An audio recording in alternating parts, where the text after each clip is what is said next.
If you're in New Jersey and you're thinking of buying or selling a home anytime soon, this video is for you. Now, if you've been following anything real estate, you know the NAR settlement recently threw the real estate world for a loop, but now Governor Murphy put a few more changes in place for New Jersey by signing the Real Estate Consumer Protection Act. This act is actually in place to protect the consumer as well as the real estate agent. What does it mean to any normal person that's not in a real estate market or a real estate career? There's a few important details to it, and I'm going to go through 6 of them right now.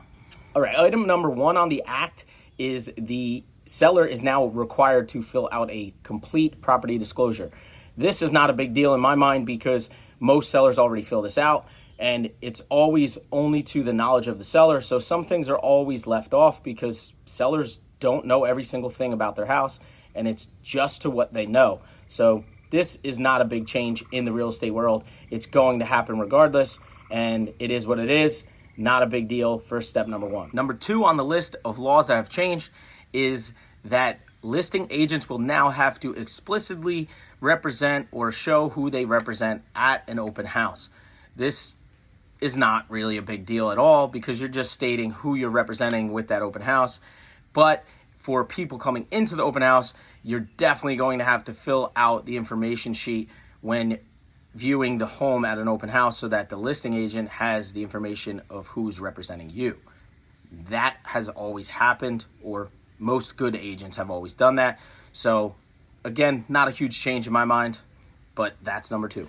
Okay, number 3 is a little bit of a slippery slope here. It now enables a brokerage to specifically appoint agents to both sides of a transaction.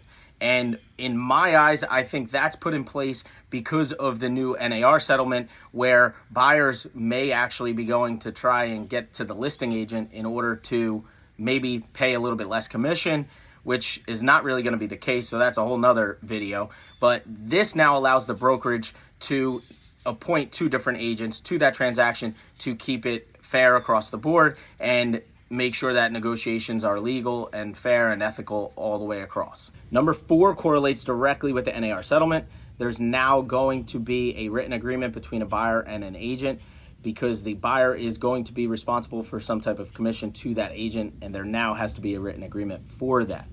The sellers always had this written agreement when they list a home, but now the buyers are responsible for this as well. Number 5, you've seen on my NAR settlement video, but the seller can no longer offer compensation to the buyer's agent, making the buyer fully responsible for the buyer's commission.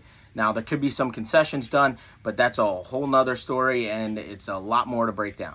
And number 6, not really important to a buyer or seller. It's more for the real estate agent. Continuing education classes on agencies is now required, which, again, not a big deal. That's just enhancing your real estate agent so that they understand everything going on with the laws across the board in New Jersey. Now, overall, these changes are not going to be something to worry about. If you're a buyer, you're going to have a little bit more money. Yes, that's stressful, but sellers, nothing really is changing. Some will save money. Some will still offer those concessions. Overall, it's important to know this information, and it's important to have an agent that knows what they're talking about.